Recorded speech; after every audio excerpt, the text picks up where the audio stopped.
What is going on, everybody? The New England Patriots have officially clinched a playoff berth for this year's upcoming playoffs. I am super excited, and I know you are as well. What is going on, everybody? Welcome back to another episode number 118 of Murph's Boston Sports Talk. I hope you all are having a wonderful day. You had a fantastic New Year's, and I must address the elephant in the room, and that is me not recording and releasing an episode on Friday, which was supposed to be episode 118, where today was supposed to be 119. However, like I mentioned in my apologetic post, with New Year's Eve, I had so much to do around the shop, inventory, organization, this and that. It was a short day here at the shop. I wanted to record early in the morning. However, I just had so many tasks to do here at the shop. I'm really sorry. I really hope you can forgive me. I promise it won't happen again. It sucks, though, because I really wanted to talk a lot about the Patriots and what was coming up this Sunday. Unfortunately, I didn't get to give you a preview of this game. However, we do have this game to break down, and we're going to break it down in-depthly. Like I promised in my apologetic post, this will be an extended episode. What does that mean? I don't know, but we're going to be here for a little while talking about this, talking about that, because we do have a lot to talk about in regards to the New England Patriots and what happened in Week 17 of the regular season, their last home game against the Jacksonville Jaguars. Obviously, they go to Miami for Week 18 against the Miami Dolphins, who have been officially eliminated from the playoffs. However, there is a lot riding on that game, not just for New England, but for the rest of the AFC as well, as just about every game in the AFC is going to matter a lot in terms of seeding, playoff positioning, who's in, who's out, because just because the Patriots clinched their spot, and 4 other teams did, we still have the Colts in the hunt. We have the Chargers, the Raiders, the Ravens, and the Steelers all in the hunt for the playoffs, while the Titans, Chiefs, Bengals, Bills, and of course the Patriots have already clinched their spot. So we have a ton of football to discuss about, as I have alluded here in the intro of today's episode. But I hope you had a fantastic New Year's, like I already mentioned. Hopefully you had a happy, safe, fun New Year's. We're able to celebrate the end of 2021 and the beginning of 2022, as that is still taking a little bit for me to get used to. 2022. It'll give me some time. Just give me some time. I'll get used to it. Before we dive into anything Patriots related, I do want to briefly talk about my YouTube channel, the Murph's Card Town and Sports Shop YouTube page. I posed the question to you. Now I ask you, with a lot of curiosity, what do you, if you have YouTube and you watch YouTube, which I'm assuming most people do, what do you want to see on the channel? Now, I have no problem posting this video, that video, here's the podcast, here's a vlog, oh, here's the podcast up there, and keep doing that. I don't mind doing that. But I don't want to be negligent to what the people want to see on the YouTube channel. Now, the YouTube channel has gone a little bit of popularity lately, and I'm not trying to brag or anything, because I'm not trying to brag. But the reason why I mention that is because with more subscribers, more eyes. And with those more eyes, I want to give them what they want to see. I don't want to give them content that A, sucks, and B, they don't want to watch. I want to give them content that they want to watch, that they want to click. So whatever that may be, whatever kind of content that may be, let me know. I have a lot planned for 2022 in terms of the channel's content, with a lot coming up, and I'm really excited. But just because I have stuff planned doesn't mean you guys can't give me ideas as well. Because like I said, with more subscribers, there's more eyes, and with more eyes, I want to give them what they want to see. Kind of sounds poetic a little bit. If I took the time to kind of really write that down, that could be really, really poetic. Maybe. Anyways, that is really the only update that I really have for the YouTube channel. I'm really excited. Thank you so much, everybody, for subscribing. If you have, and if you haven't, please consider smashing that giant red subscribe button, even if you don't watch the podcast on YouTube. Even if you don't, that's okay. You can still show your love and support by subscribing. And if you do subscribe and you come to the shop and show me, I give you a free pack of cards. I've been doing that for the past week and a half or so. So if you want a free pack of cards, come on down to the shop, show me you subscribe to the channel, and I will give you one. Just my little token of appreciation, my little gratitude, because I do love every single one that is subscribed to the channel, because my goal from 50 to 100, 250, 500, just kind of so on and so on, just let it gradually grow. And I'm only going to be able to do that with your guys' love and support. So let's do it. With that out of the way, let's talk New England Patriots football. What a game. Now, we have to consider the fact that we were playing against the Jacksonville Jaguars. Before we say anything, just know at the time we were playing the 2-13 Jacksonville Jaguars, obviously now 2-14. So we have to pause a little bit. But considering the fact that the Patriots were coming off back-to-back losses to the Colts and to the Bills, a win like this is nice to see. How much weight and how much stock can you actually put into it? I don't think much. But still, 50 burger, winning 50-10 is absolutely confidence building, chemistry building, character building, and it just gives you a lot of hope, optimism, confidence, and morale boost heading into a huge Week 18 matchup. Obviously, you can't look past the Dolphins. Just because you clinched a playoff berth does not mean you can look past the Dolphins and just be like, all right, let's just get ready for the wild card weekend.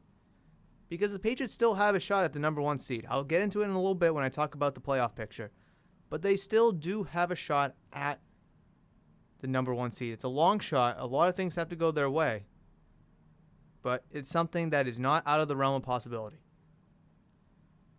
Mac Jones threw 227 yards and 3 touchdowns, going 22 for 30. Really, really nice get-right game for him. Patriots offense started out hot. They started out hungry, excuse me, and they were able to deliver and get the job done when they needed to. I really liked what I saw from Ramondre Stevenson, 19 carries, 107 yards, and 2 touchdowns. Harris obviously still kind of dealing with his hamstring injury. So having the bye week with the number 1 will help get the team right. Hopefully you can get off to a hot start against the Dolphins and you can just sit him unless he's already inactive. But like I said, we cannot look past the Dolphins. But these are things that we do need to consider moving forward since we are officially in the playoffs. One thing I really, really, really loved was the fact that Christian Wilkerson, number 17 for the Patriots, you may not have heard of him until yesterday, got elevated from the practice squad. Now, some may remember him. He was on the Patriots training camp team all preseason. And he played in the preseason. He looked very well. He was out there often with Mac Jones with the second team when the Patriots still had Cam Newton and Mac Jones. And Mac Jones and Wilkerson hooked up a bunch. And it was good to see him get his chance today. He had 4 receptions, 42 yards, and 2 touchdowns. He looked good. He looked really good. N'Keal Harry was a healthy scratch today. And Wilkerson made the most of his opportunity. Like I said, how much stock can I put into this Jaguars game? But when I see a kid from the practice squad get elevated and go 4 for 42 with 2 touchdowns, I put a lot of stock into that because that was his first NFL game. He caught his first 2 NFL touchdown passes, and he gave us an element in our receiving corps that we haven't really had all year. Now, he's no Calvin Johnson. He's no Mike Evans. I understand that. But he's a good-sized body. He's quick.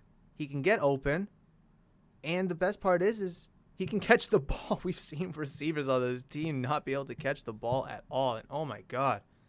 So I really liked what I saw from him. It was good to see him get an opportunity, and he performed very well. I hope that we're able to see him next week in Miami and see what Mac Jones and Wilkerson's able to do in a second week, because if Wilkerson does have the potential to be obviously not a number 1 wide receiver, but a number 3 wide receiver, I think that really helps your wide receiver room. If he can kind of give you, 4 receptions, 42 yards, night in and night out. I'm okay with that. Patriots offense was clearly in charge of this game through and through. Like I mentioned, Stevenson, 2 touchdowns. Harris, 2 touchdowns. Wilkerson, 2 touchdowns. Jacoby Myers, a touchdown, going 8 for 73 with, like I said, a touchdown. But the one thing that we cannot overstate, now granted it's against the Jags, was the defense. The defense really stepped up, had a rebound, bounce back game after getting blown out. I don't want to say blown out because they didn't get blown out. They got torched by the Colts, but then they tightened up. They sucked against the Bills. They couldn't get a stop. And as much as it was a get-right game for the offense, it was also a get-right game for the defense as well. J.C. Jackson, 4 tackles, 1 interception. Miles Bryant, he had 3 tackles, 1 interception. Kyle Duggar, 1 tackle and an interception as well. So it was really nice to see the defense kind of step up. Jackson, 4 tackles. Van Noy, 3. Jalen Mills, 3. A bunch of other players with 3 and 2. But that's not the point. They held the Jags to 10 points. It's the Jacksonville Jaguars, yes. But like I said, it builds confidence, it builds chemistry, it builds morale, builds hope and optimism, all these little intangibles that the team needs moving forward. Because if they got blown out in this game, say it was the other way around, everybody on this team across the board would plummet in terms of confidence, hope, optimism. So getting a win like this in the fashion that you did really helps, gives you a little bit of swagger moving forward. Because even if the Patriots were to win this game 13-10, do you really feel good about that game? Not just from a player standpoint, but from a fan standpoint as well. Would you feel confident in beating the Jacksonville Jaguars 13-10? No, of course not.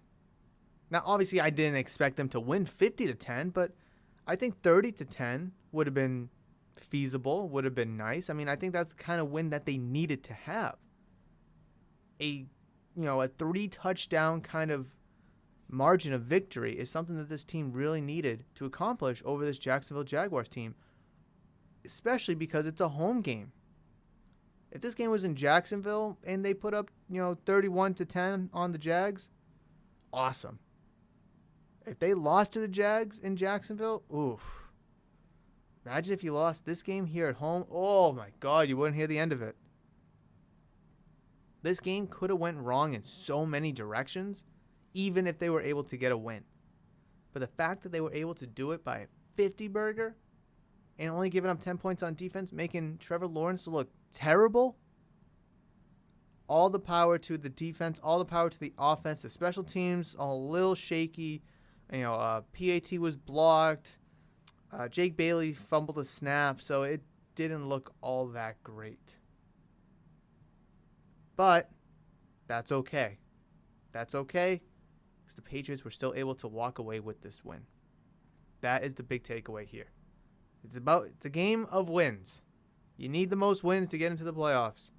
Once you do that, well, albeit, tiebreakers, this and that, wild card division, da-da-da-da-da.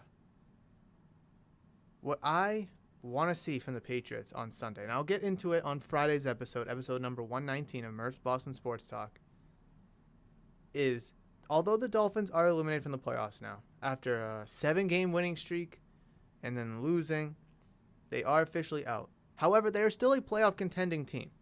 They're not contenders anymore, but they were. For a long time, they were a playoff contending team. So that team still has a lot of credibility to them. 7-game winning streak is very impressive. Being 8-8 right now is very impressive. What I want to see from this Patriots team going against the Dolphins on Sunday is it's going to be a minor playoff game tune-up almost. Because like I said, they're a playoff contending team. They have the pieces to be a contender. They clearly were for a month or so. What I want to see from this Patriots team is to go out there with poise, with energy, and with a playoff mentality. Give it a little playoff tune-up. Because I'll get into it a little bit later, but the Patriots have a shot at the 1 seed, but they have to win that Miami game. And it's in Miami. So go down there, know what you need to do, know the game plan, execute the game plan, and win. All while having a playoff mentality. Because a week after that Sunday's game, it will be the playoffs. And more often than not, you will be playing on Saturday or Sunday, depending when the game falls. So go in there with that mentality, that mindset that this is a playoff game, win or go home, to help you tune up. Because a lot of players on this team haven't been to the playoffs before. Mac Jones clearly has it. Ramondre Stevenson. Damian Harris, his first year, he was healthy scratches day in and day out, so he hasn't really been to the playoffs. Jonnu Smith with the Titans, he has. Bolden clearly has. Kendrick Bourne has with the 49ers. Jacoby Myers that one time with the Patriots in 2019, but he didn't really play all that much. Hunter Henry, I don't think has with the Chargers. Maybe one time with the Chargers. And then obviously players on defense. You have Jackson, Kyle Van Noy, Jalen Mills, Lawrence Guy, Jawan Bentley, Dante Howard, Devin McCourty. A bunch of guys have been there on defense. But however, you do have Adrian Phillips. You have Miles Bryant, Christian Barmore. Kyle Duggar, Chase Winovich. Guys that haven't been to the playoffs. I know Winovich has with the Patriots in 2019, but that's a couple years ago, and times have really changed, and it was only one game. It's not like a deep playoff run you went on. This team needs to be ready. We've seen this team not ready and unprepared before in games past. We've seen it against the Colts. We've seen it against the Bills. We've seen it against the Texans, even though they won that, a few months ago. We've seen them come out flat. We've seen them come out unprepared. They cannot do this in Miami. They cannot do that in the playoffs. And it was good to see them not do that here against the Jaguars. Because if they came out flat, even if they still won, 21-10, but they came out flat, that's not a good feeling. It's not a good takeaway leaving Sunday's game.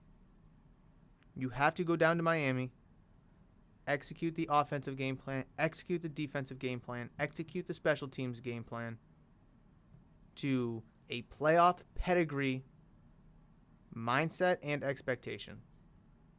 Because, like I said, after Sunday, it's the playoffs, and you are locked and loaded for a playoff spot. Well, regardless where it falls, you need to be ready. You need to be ready and on your A game come kickoff next week. I'll talk more about it on Friday, of course, but let's jump into some NFL scores from Week 17. So unfortunately, I wasn't able to predict any of these scores. However, we did have an action-packed Week 17 across the NFL. So let's start with the Bears and the Giants, where the Bears defeated the Giants 29-3. No one really cares. Patriots defeated the Jags 50-10, as we did discuss. The Ravens lost to the Rams 20-19 at home, losing by one. Difficult loss because they needed that win to really help them stay in the playoff picture. They're still in it, but boy, they look on the outside looking in. Buccaneers defeated the Jets 28-24. As we all may know by now, the situation with Antonio Brown, very, very interesting. I'm still not sure exactly what happened. All I know is Antonio Brown was on the sideline having an argument with somebody. I don't know if it was at Mike Evans, but Mike Evans was with him. I think it was again with a coach or whatever, and Mike Evans was trying to calm him down a little bit. So Antonio Brown starts to take off his pads and stuff, and Mike Evans is trying to, stop him from taking it off because, hey, you can't do that out here. I mean, unless you're injured, you can't take your pads off. And next thing you know, Antonio Brown's got his pads off. He threw his pads at the bench, and he's walking off. He throws his undershirt in the crowd. I don't know who would want that. He throws his gloves in the crowd, and then he walks off, waving goodbye, peace signs everywhere. And then Bruce Arians said that Antonio Brown is no longer a Buccaneer. Now, I want to know what the true story is. Antonio Brown's the kind of character that will come out and say something about it on like Instagram or Twitter or something.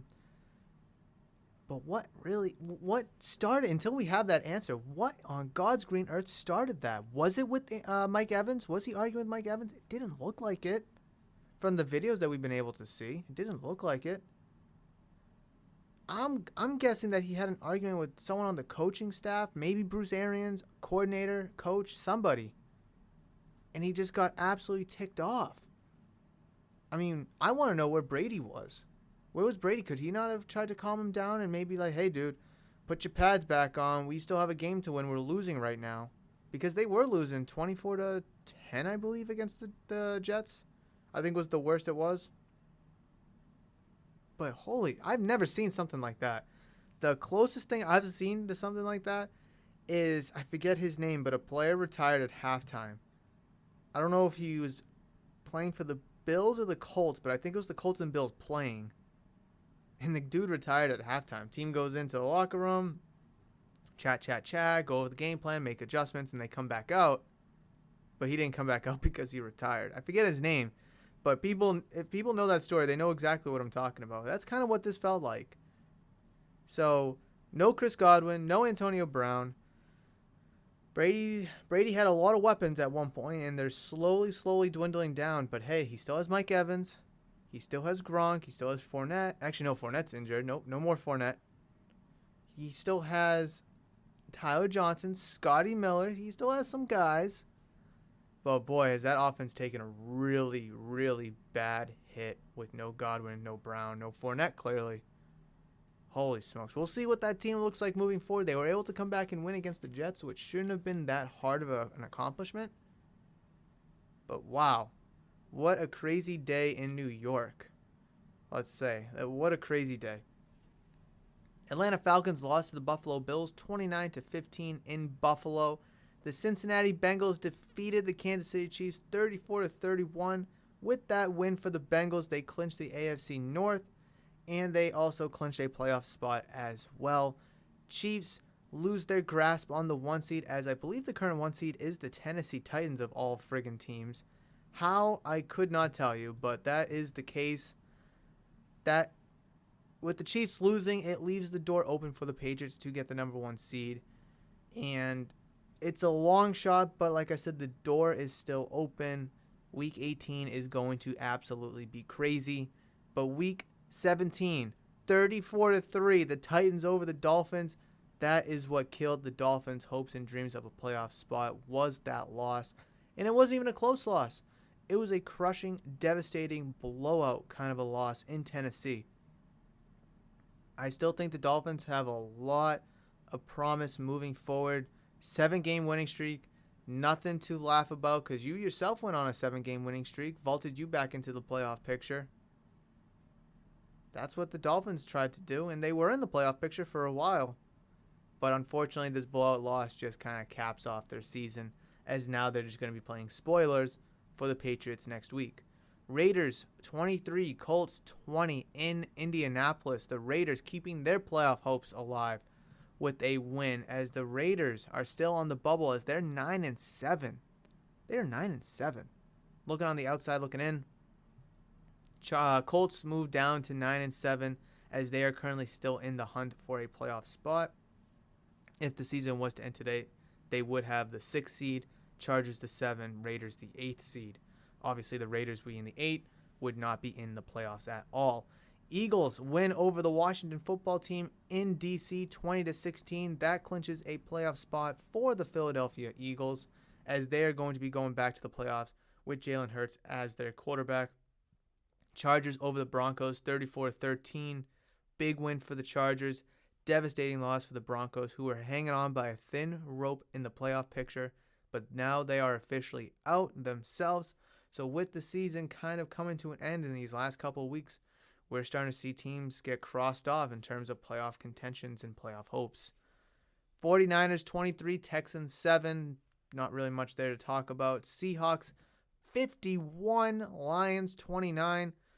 That's just a weird score. That is a really, really weird score. 51 points, that's awesome. Giving up 29 points, though? Interesting, especially the Lions. The Lions of all teams. Imagine scoring 29 points. Usually you kind of win with 29. Close game. But your defense gives up 50. And you walk out with a huge L because you got blown out by 22 points, even though you scored 29. Oh, that's so funny. Cardinals over the Cowboys 25-22 in Dallas. Cardinals and Cowboys already locked themselves into the playoff spots. Actually, Cowboys, I believe, were already locked in, but the Cardinals, with that win, did lock themselves in, if I am correct on that. So Cardinals going back to the playoffs for the first time since 2015, I believe. Yes, 2015 was the last time they did make the playoffs. So good for them. Long time coming. Congratulations. Welcome to the playoffs. Tough L for the Cowboys, though, as they lose their grasp on a top seed as they now move down to 11-5, where the Rams and the Bucs move up to 12-4, respectively. Packers, with their win on Sunday night, mainstay at the number 1 seed as they improve to 13-3. Panthers lost to the Saints 18-10 in New Orleans. Doesn't really matter. Both teams are eliminated. Correct? No, the Saints are still in. I apologize. The Saints are still in, so that is a massive win for the Saints. I thought about cutting that out. I was like, no. True, genuine, unscripted podcast here. Wow, what a win for the Saints. Move up 2 spots to stay on the bubble as a bunch of other teams are eliminated. Who got eliminated? The Dolphins, the Browns, the Vikings, Falcons, Broncos, football team. I think all got eliminated this past week because the Bears, Seahawks, and everyone below was already eliminated. Wow. Vikings lost to the Packers 10-37. Well, that was weird. 37-10. Big win for the Packers. Like I said, keep their locked and loaded as the number 1 seed. But what an L for the Vikings as they are officially eliminated from playoff contentions. And Monday Night Football will be between the Cleveland Browns and the Pittsburgh Steelers. Browns, like I just mentioned a few moments ago, are eliminated from the playoffs. However, the Steelers are still hanging on a thin rope as they're 7-7-1. That tie is crucial right now for them because if that was a loss, see you later. Obviously, if that was a win, that would be significantly helpful. But wow. So, let's look at the NFC picture first because obviously going into week 18 now, there's still a lot to be decided. Seeding, obviously who's going to win the AFC East, who's going to win the Titans lock the AFC South, Chiefs lock the AFC West, Bengals obviously lock the AFC North. So we just have 2 playoff spots to figure out and then some seeding to work out. Let's go with the AFC because that's the Patriots conference. So the Titans are currently number 1, the Chiefs are currently number 2, Bengals 3, Bills are 4, and the Patriots are currently the number 5 seed. As I mentioned a few minutes ago, Colts are 6, Chargers are 7, Raiders on the outside looking in at 8, the Ravens also on the outside looking in at 10, and then Steelers are 11. Oh, I think because the Browns got eliminated, so there was like a gap there. How can the Patriots, now I've been alluding to this for a long time now, how are the Patriots going to possibly get the number 1 seed when they currently sit at the 5th seed? They currently sit at 5, but they can still make it to number 1. Well, let's start with this. They have to win the AFC East first. In order for them to do that, they need to win over Miami, in Miami, right? And they also need the Buffalo Bills to lose to the New York Jets. Now, do the Jets want to play spoilers for the Patriots? I don't know. I doubt it. Do the Jets just want to lay over and let their interstate rival, just demolish them and, get the, East crown? I don't think so. Either. I don't really know. But that's how the Patriots can win the AFC East. You got to win over Miami, and you need the Bills to lose to the Jets. That's how you win the East. All right? If you're able to win the East with the Bills losing to the Jets and you winning over Miami, you can get the number 1 seed if the Tennessee Titans lose to the Houston Texans. Okay? Makes sense. Probably not going to happen, but makes sense.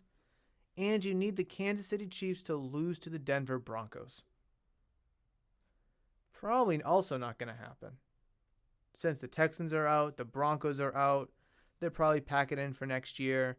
Could they play spoiler still? Yeah, but how much motivation are they really going to have? Chiefs and Titans are probably still going to be starting their main guys because they still have that number 1 seed to fight over.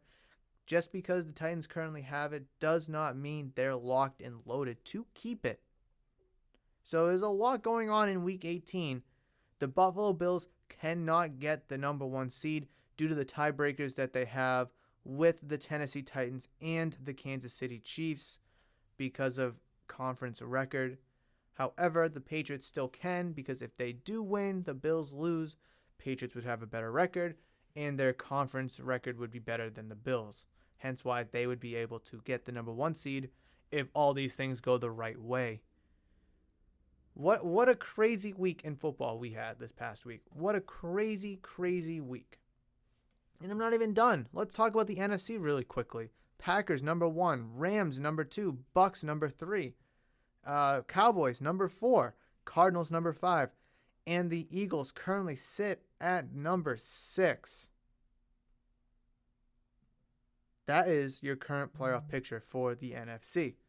The 49ers are still in the hunt, but they have not clinched a spot. And the New Orleans Saints, they're on the bubble, on the outside looking in. But they currently sit 8-8. They were once, I believe, 5-2. Then they lose Jameis Winston, and the wheels fall off the wagon. But here they are, 8-8, still struggling, still surviving, though, for a playoff spot. Week 18 is going to be absolutely fun. It is going to be fun. And I'm going to go over score predictions, obviously, on Friday's episode. But the games I'm looking at, I'll just go over them now. Chiefs-Broncos, obviously. Where's the other one? Titans-Texans. Obviously, I'm looking at that one. Jets-Bills. Duh. Patriots-Dolphins. Oh, I'll be watching that one.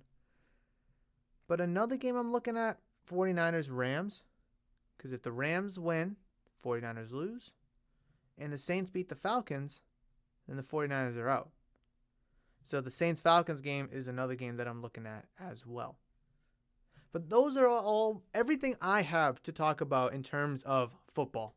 We talked a bunch about football. We talked about the Patriots. We talked about their game against the Jags. We talked about NFL scores from Week 17. And, of course, the playoff picture as it currently sits exiting Week 17. What are your thoughts, though? How are you feeling about this Jaguars win? Are you feeling confident? Do you feel a little bit better after the win? Or do you still feel nervous? Do you feel like this win proved nothing for the Patriots because it was against the Jaguars? Let me know in the comment section below if you're listening to this on YouTube. But if you're listening to this on audio-only platforms, reach out to me via social media at Murph's Cardtown, because I would love to engage in a conversation with you about all the topics that we talked about thus far in today's episode, because it has been a lot. It's a lot to unpack because it is towards the end of the regular season for the NFL, and a lot has happened. Teams getting locked in for the playoffs, teams getting eliminated, teams bouncing up and down in the standings in the division. We have a fun Week 18 to look forward to, and I cannot wait for it. So as we transition from football, let's talk about Major League Baseball and the lockout. We actually have an update in regards to the lockout between the Players Association and Major League Baseball itself. We do have an update, and I'm really excited to talk about this because, as you guys know, I love baseball. It's my favorite sport, and this lockout unfortunately needed to happen, and with it finally here, and it has been a gruesome month of December since the lockout on the 2nd. This whole month, well, December 2nd. That whole month of December was tough. No movements, no trades, no this, no that, no reports, no news, no nothing. Until now. There's an article 48 minutes ago from CBS. CBS Sports but they do a decent job getting you basic information. So here we go. This is an article by Dane Perry. MLB Lockout, 4 things to know as talks between owners and players to get serious in January. Not much has happened in the month since the owners locked out the players, but that should change soon. The owner lockout that has halted Major League Baseball has now spanned into its 2nd month and the new year. There's been precious little movement on the major issues since the labor stoppage became official just after midnight on December 2nd. But the hopeful presumption is that the intensity of talks ramp up now that we're clear of the holidays. Given this important juncture, it's time for a reset, and we're here to press that particular button. So as we move forward deeper into the offseason and the owner lockout, here are 4 considerations that set the scene for what's to come, and what's to come is one hopes a new collective bargaining agreement and a 2022 season that proceeds on schedule and in full. All right, so the 4 things he highlights: 1, talks should get serious in January. 2, those core economics are complicated. 3, the players may have some leverage for the time being.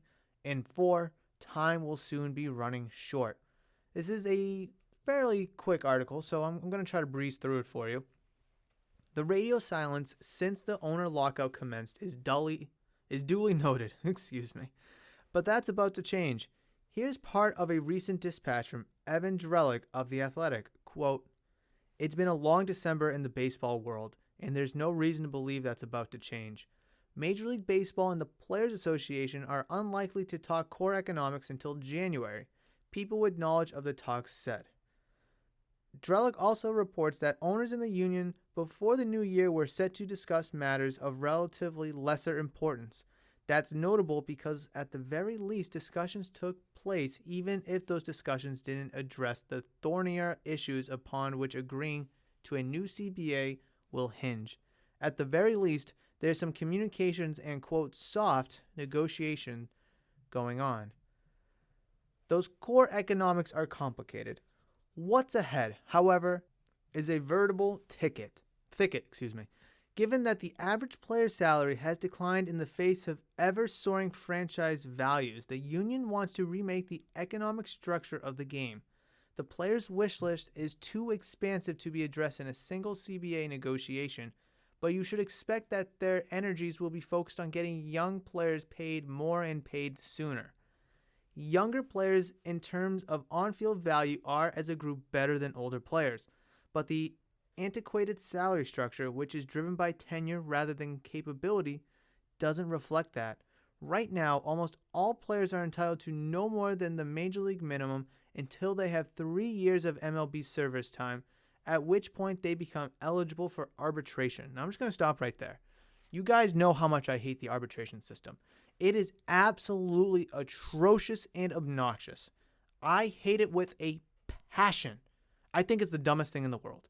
I understand it. I get it. It serves a purpose to a degree, but it pisses me off. And what the players want, the Players Association wants for its players, especially its younger players, are to get paid ASAP. I understand that contract renewability at the league minimum, I like the idea, but I do want that number to be bumped because in a player's first 3 years, you really don't know what kind of player they are. They could come up year 1 and be really, really good, and then year 2 they could suck because it was just kind of a one-off. Year 1 they could suck, but year 2 they could be fantastic. So now you need to prove it in year 3. Well, are you the sucky person from year 1 or are you the good player from year 2? Which one's it going to be? Hence why the third year will kind of help give you a clearer picture. Same thing, if you're good in year 1 but you suck in year 2, all right, well now it's time to prove it in year 3. Hence why I do like the contract renewability. It gives a team 3 years to figure out what a player is actually worth or how good they really are. Do they suck? Are they good? What kind of player are they? But that number, that contract renewability number, that is the league minimum. That is asinine. And let me continue with the article. To put a damning point on it, American League MVP finalist Vladimir Guerrero Jr. made just $605,400 this season, compared to the current minimum of $570,500, which means he was underpaid relative to his production by tens of millions of dollars. Doesn't take a scientist to figure that one out. For the union, this can be addressed in multiple ways. The clearest path would be to fight for a significant increase to the minimum salary. Right now, Major League Baseball minimum trails those of the NFL, NBA, and NHL, and that's not a trend the Players Association should permit to continue. In an ideal world, the union would put a large chunk of its negotiation capital into doubling the minimum of thereabouts. Not only would such a jump in the minimum raise the de facto salary floor by a significant margin, but it would also provide the underclass of players who never make it to arbitration and free agency with much more financial security. That's especially important as the average career length in MLB trends downward. In lieu of a major increase to the minimum, or in addition to, the players could angle to lower the bar for arbitration eligibility back to 2 years, where it was during the early existence of the process, and or press to lower the service time requirements for free agency. Now, I like that idea as well. I still think arbitration's kind of ass cheeks. I still don't think it's a really good philosophy. If you want to kind of, have 2 years of contract renewability and then 2 years of arbitration, sure, I guess. But now a player's still waiting 4 years to make, the big potential big bucks instead of 6, which is better. I don't know. I mean, I wouldn't mind lowering the service time requirements for free agency. Maybe make it 4 years. Oh, I don't know. How about we just get rid of it? Let them hit free agency after, 3 years. Maybe have 1 year of contract arbitration. The 3 years of the service time, 1 year of arbitration where they can still make a little bit of money. I don't know. It's so difficult to unpack, and it's something I could sit here probably for 4 hours talking about. At the same time, discussions will be taking place on how to address the tanking phenomenon and the status of the luxury tax on payrolls moving forward. The owners are largely pleased with the status quo and will be resistant to such change. In matters related, they're fond of making proposals that don't in any way address the players' leading concerns, and that will remain an impediment when it comes to getting a new CBA. These are complicated matters that won't be easily resolved, but these discussions have been going on for years, at least in general terms. There's at least a foundation in place, even if there's much work to be done, and unfortunately that is the case. There's a lot of work to be done to get this CBA signed, locked and loaded for a full 2022 season. Number 3, the players have some leverage for the time being. Negotiations leading up to the COVID-shortened 2020 season served to galvanize the players, and the massive signings leading up to the owner lockout means less uncertainty for several high-profile free agents. All of that, in turn, makes it less likely that there will be divisions within the ranks of players. Beyond those factors, veteran players like Union rep Max Scherzer sound fully committed to fighting for the rights of younger and less tenured players during these negotiations. That means fewer class schisms that management can exploit. Number 4, time will soon be running short. Should we get into the second week of February or thereabouts without a deal, then the possibility of a compromised spring training becomes a concern. This again plays into the leverage that players may have right now. Spring training games at sites in Arizona and Florida have become a profit center for teams, and they don't want to lose those games. Players, meantime, don't start getting checks until the regular season begins, so the prospect of a shortened spring training figures to increase pressure on the league side to get a deal done. That's a situation that bears close monitoring as discussions take on a more important tone in January. So there are the 4 things right now that you need to know between the current talks or the current situation between the owners and the players. Now, oftentimes, I've referred to the league or I've referred to the owners. They're the same thing.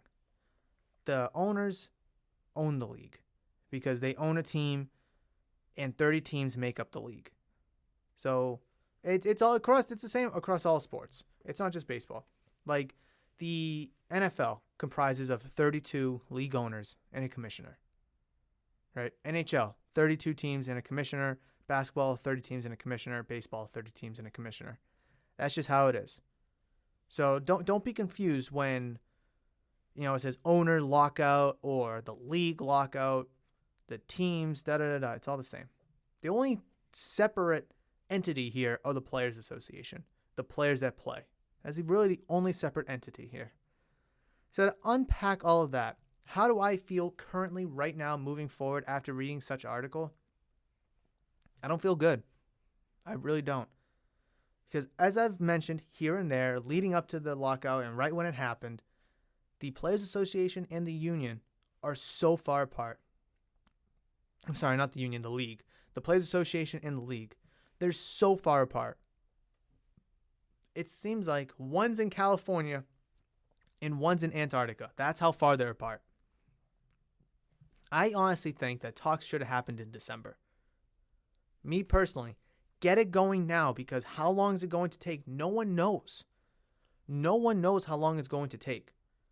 It could take a week. It could take a month. It could take 3 months. We don't know. We've seen seasons being shortened because of a lockout before. We've seen it in the NHL. We've seen it in the NBA. We've seen it in baseball before. It's a shitty situation to be in, especially for the fans. Because at the end of the day, the fans, the money-spending fans, are the ones that suffer. They can't watch the product. They can't watch their fans. They can't love the team, the player, the sport that they love. Obviously, the 30 billionaires want to make their money. I understand that. I don't know how many players there are, but all the players in baseball want to make their money and be respected. I understand that too. How can they come to a compromise deal that works in favor of everybody? That's the difficult question here. That's what we're stuck facing with. Because the players want one thing, but the owners think it's unfair to them. And the owners want one thing, but the players say it's unfair to them. There's so many mouths to feed, and there's not a lot of food at the table. How can they get this deal done? Well, from my perspective, you've heard me talk about it a million times. I hate the arbitration process. Why can't we just get rid of it? What purpose does arbitration serve to the owners and to the teams? That you get to keep a player under team control for 3 extra years, but you're potentially still paying them like $20-something million? Like, I understand that it works out and it can serve your benefit. But at the same time, the player's kind of unhappy. Something could happen. If you get rid of it, have 1 year of it. You could have 2 years of arbitration and 2 years of contract renewability, and that totals 4. I'm okay with that. I am okay with that. I still think it's a little egregious, the 4 years, but it's a lot better than 5 or 6 years of team control. Ideally, I would like it to just be contract renewability for 3 years. If you had presented to me contract renewability for 2 and arbitration for 1, I would jump on board with that in a heartbeat. Matter of fact, I might enjoy that more. Because going back to my example between a player sucking in year 1 but performing good in year 2, or a player doing good in year 1 and sucking in year 2, year 3 could have arbitration, be like, all right, you performed at a $10 million level in this year and a $2 million level in that year. Let's kind of meet somewhere in the middle. Call it 5.5. Can you agree to that? 6? 6.5? Kind of meet in the middle. You go for 1 year and see what the true potential is. Therefore, the player makes their money. The team gets to keep them for a fairly cheap price. And you get to see what kind of player you have in year 3. Are they the shitty player or are they the really good player? So you'll get to see which one they are. See kind of law of averages after 3 seasons. I actually like that a lot better. 2 years of contract renewability and then 1 year of arbitration. That's where I stand on it. Obviously, the league and maybe even the Players Association would have a different feel about it. But with January now here, and we are on January 3rd, 2022, the league and the Players Association needs to have a conversation. They need to start discussing things now. Because, like I mentioned probably a couple minutes ago at this point, we don't know how long this is going to take. You could sit down and have one fancy dinner with the Players Association and the league and maybe figure things out right then and there over the course of one dinner. I doubt it. Okay, maybe it takes a couple days. Maybe it takes a whole week. But with what I'm seeing and what I'm reading and how I'm feeling, that both sides are so far apart, I don't think it's going to take 1 week. I can see this thing taking 2, 3, 4, a month. And therefore, we're pushing ourselves into February. And what's in February? Pitchers and catchers reporting. I don't know if the season's going to be impacted or not. But the longer this takes for them to simply have a conversation, the more and more likely it is going to be that the 2022 regular season, will be impacted. Or at least spring training. I'll say at least spring training because they'd rather cut out a week of spring training or cut out 2 weeks of spring training and have a full season. I'm guessing. I'm guessing. If both sides are truly so far apart, then this is something that needs to be alarming. Because if they don't start, say, in the middle of January, what if it takes a month? Now we're looking at impacting spring training. If the conversations don't start to the end of January, and negotiations take about a month, now we're looking at, loss of games in spring training. And I'm not saying they have to figure this out overnight. I don't want them to figure it out overnight. I want them to take some time to talk, discuss, understand how each side feels, and try to come up with the best CBA agreement for both the league and the players. I want them to take some time. I want them to take like a week or two. I want the game of baseball to come out better on the other side of this lockout than it was on the former side. But they need to start having a conversation and talking now in order to uphold the integrity of the 2022 season. Because the longer that this lockout goes with no conversations, the more significant the impact will be on the 2022 season. So there's my giant baseball rant for probably the month. It seems like I'm talking about baseball once a month just because of the lack of news, the lack of headlines, and information that is being dispersed between here and there.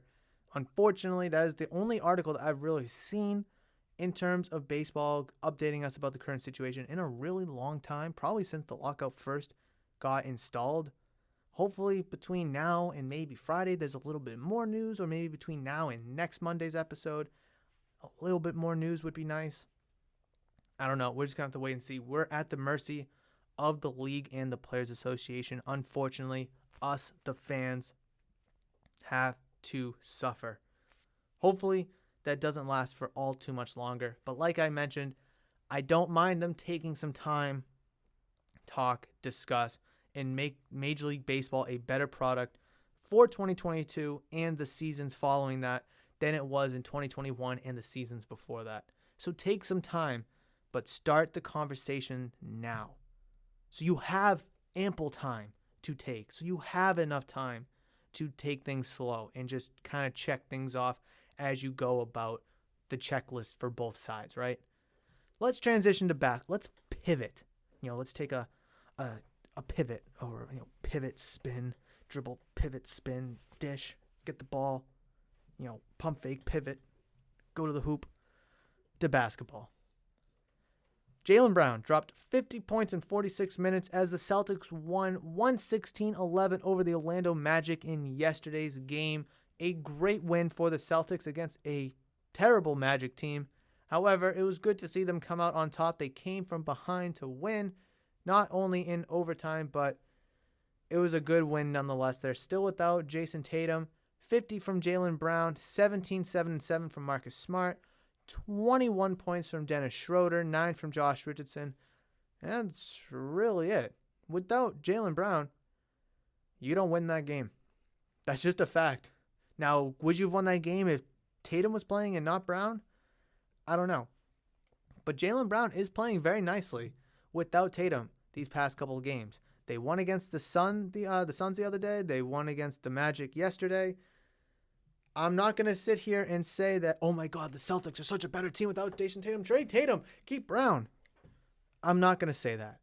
I've said plenty of times, I want both players. I want them both to work. If I had to pick one to trade, I would probably have to say Jaylen Brown, unfortunately. I love Jaylen Brown. I just think Tatum is that much better.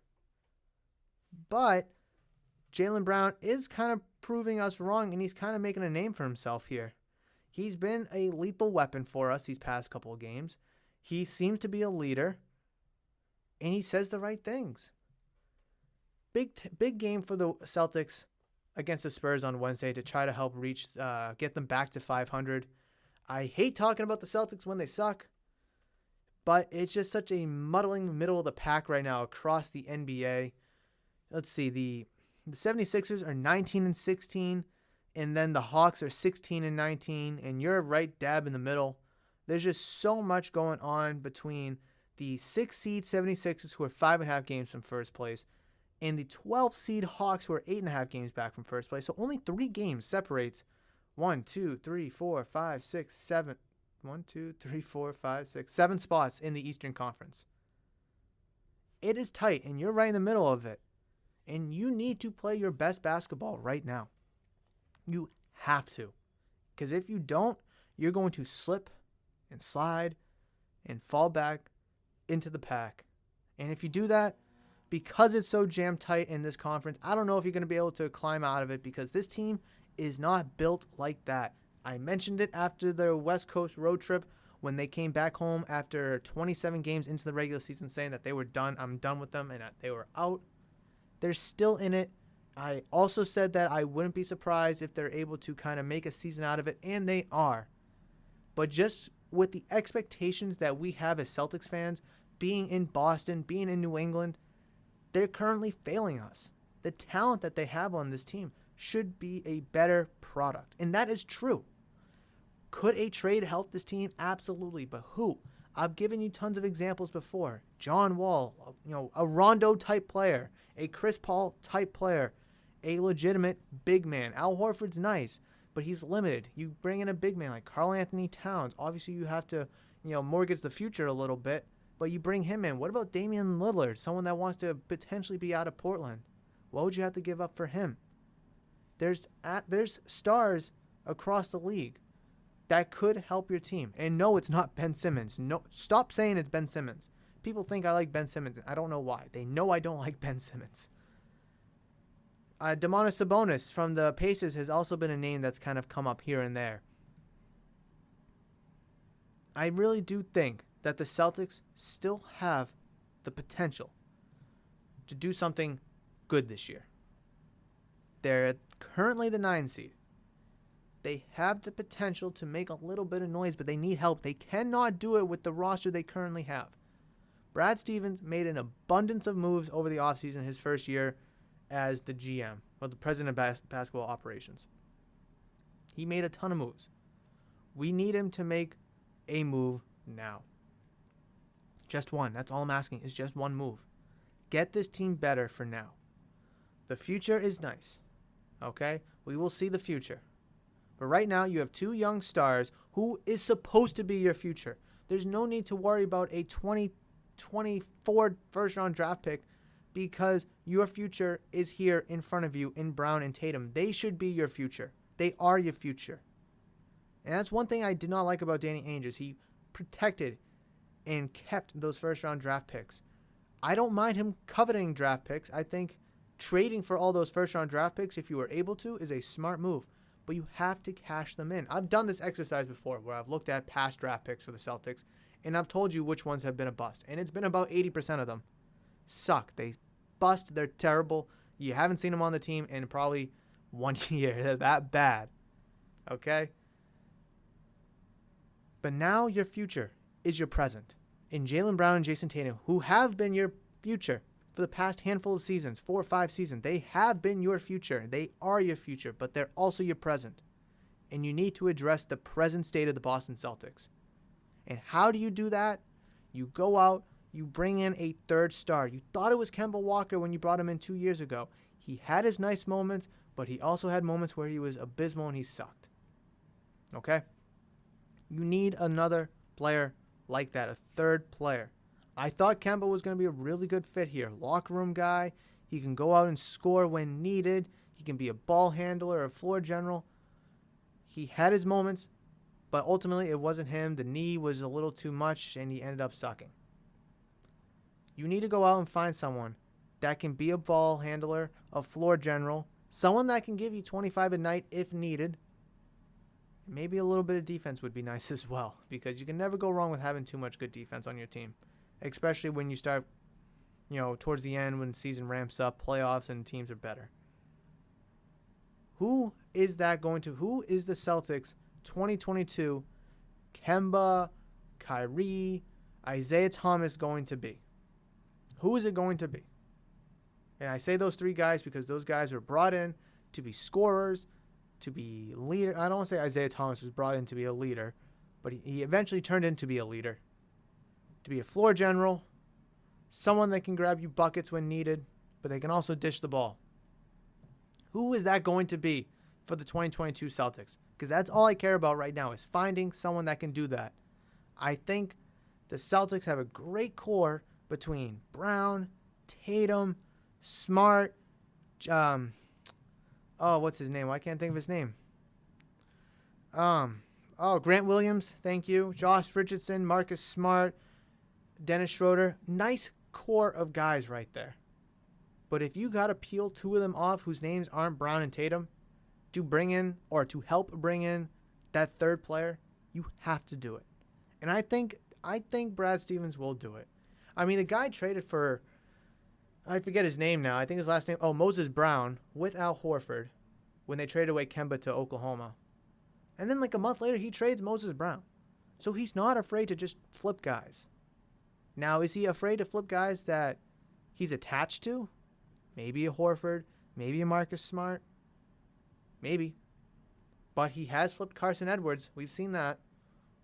And, he coached him for a couple of seasons. He's not attached to new guys because we were able to see him flip Moses Brown in a heartbeat. Brad Stevens, was a fantastic GM over the summer when you needed to rebuild and reshape this team. He did that. However, you're still kind of muddling in the middle from even if you didn't make any moves. If you brought the same team back from last year, would you still be in the same spot? More than likely. I don't see you being better. I would like to think you wouldn't be worse than last year if you didn't make any moves from last year to this year. But with all the moves you've made, you're still in the same exact spot. The Celtics need to go out and make a splash. What's a splash? Obviously, a Damian Lillard, John Wall, those are splashes. How attainable are they? Karl Anthony Towns is a splash. But how attainable are they? Can you go out there and get a Domantas Sabonis for cheaper? Yeah. Is he going to help your team? Absolutely. But is he going to make you that much better? Is he going to make you better than the 76ers, better than the Heat, better than the Bucks? Probably not. But he's definitely going to be a great first step. But do you want to dump your assets into Sabonis to just become, 3 teams better in the standings? Or do you want to try to dump your assets and some to get even further? It just depends on what you want to give up, what Stevens is comfortable giving up. I know a lot of people from hearing on the radio, coming into the shop, they want to move Brown, they want to move Smart, they want to move Horford, Schroeder, Richardson, even Tatum. They want to move them all. Not all at the same time. They want to keep Brown or Tatum. But everyone else that I mentioned, they have no problem moving them all. And good for them. That's gutsy. That is very ballsy. Will Brad Stevens do that? I doubt it. But I would definitely like to see a little bit of movement on this Celtics team. Because right now, currently, you're sitting at the 9 seed. I mean, you'll be in the play-in game, which is cool. You'll play the Wizards, who you beat last year in the play-in game. But other than that, I don't see it. I don't see it. You might be able to beat the Wizards in the play-in game, make it to the 8 seed, and then get absolutely blown out by the Bulls. That's how I see your season going if the season was to end today. And that is an absolute failure of a season. Last year, you ran into the Nets, and you failed because you lost in the first round in 5 games. Celtics were in the Eastern Conference Finals 2 years ago. We need to get back into legitimate playoff contention to make a statement in this league and to show people that the Celtics can be taken seriously. Because right now, I don't think people think the Celtics are a serious playoff contender. I know a lot of people around here want to believe they are. A lot of people around here think they are. But I also know a lot of people around here say they're just frauds. And depending on what happens this year in terms of trades, the trade deadline, what players they bring in, and how the season ends, we're going to see if they are frauds or if they're an actual playoff contending team. there's my rant about the Celtics. I know they've won 2 in a row. They're 2 of 3 on this homestand with who are they playing? Who are they playing? Who are they playing tonight? They are playing the Spurs not tonight, on Wednesday. They're playing the Spurs, 7:30 tip-off. We'll see how it goes. And I'm not going to look ahead because it's just the Celtics are just, Yeah, they pull out a good win against the Suns. You feel good about them, but then you look at the big picture and you're just like, ugh. Then you win in overtime to the Orlando Magic and you're like, oh, it's a win. That's awesome. But then you look at the big picture and it's like, ugh. It's tough to be excited about the Celtics right now. It really is. But if they can string some wins together, go on a nice hot streak, and make some legitimate moves, then I think people will be able to buy in right now. The Celtics honestly feel like the Red Sox at the beginning of the season. When the Red Sox lost 3 straight to the Orioles to open the season, they were kind of muddled in the middle for, early part of April. Then they start playing well, and then people start to like them again. But at the beginning of the season, people were just like, meh, it's the Red Sox, meh. They sucked last year, meh. They're going to suck this year, meh. Like, that's kind of what that's kind of what Celtics fans are kind of, vibing off. Like, meh, Celtics, meh. Like, oh, they made it to the playoffs, but they lost the first round, meh. They'll probably make it this year, but they'll probably lose in the play-in, meh. It's like, what is it going to take? What do they need to do? Well, clearly a lot to kind of get you excited about the Celtics. Woo! But we haven't seen any of that yet not from the team and from the fan base. And the fan base deservingly so, because the team hasn't given you any reason to get excited like that. But there's my Celtics minute. Obviously, there's a ton more that we could talk about for the Patriots, the Celtics, obviously, but teams that we didn't get to in terms of the Bruins, and obviously the Red Sox, who there's really nothing to talk about in terms of the Red Sox. But that's everything that I had to talk about in today's episode. I really hope you enjoyed episode 118 of Murph's Boston Sports Talk. Again, I do apologize for the terrible, terrible cancellation of Friday's episode of Murph's Boston Sports Talk. It absolutely pained me to do it. I ran out of time in the day. I couldn't get to recording. I couldn't even record like a 20-minute episode. But even if I could, I wouldn't want to give you a 20-minute episode because you guys deserve more than that. You guys deserve a good, informational-filled, and exciting episode. And I didn't want to rush and give you a half-assed product. And I really think you guys would appreciate that and can understand that. Hence why the extended episode today, where we talk so much about the Patriots, the lockout, and most recently, the Celtics. But that is going to wrap it up for today's episode. I really hope you enjoyed today's episode. And if you did, definitely let me know on social media at Murph's Cartown. Reach out to me. Let me know what you think about today's episode. Give me your thoughts, questions, comments, concerns, opinion, anything you want to discuss, debate, or even have an argument about. And if you're listening to this on YouTube, please smash that thumbs up button if you enjoyed today's episode. Comment any thoughts, questions, comments, concerns, anything you want to discuss, chat, or even argue about in the comment sections below, as I'd be absolutely excited to do so. And if you are new to the channel and haven't considered subscribing, please smash that giant red subscribe button, as I would greatly appreciate the love and support on the channel as well. But that's going to do it for today's episode. I am looking forward to Friday's episode, where we will talk obviously about the Patriots and Dolphins, Week 18 in the NFL, and then maybe any more baseball update that we have, among other topics as well. But that's going to do it for this one. I will catch you in the next episode, but between now and then, you guys know that I love you, and I will always, always see you.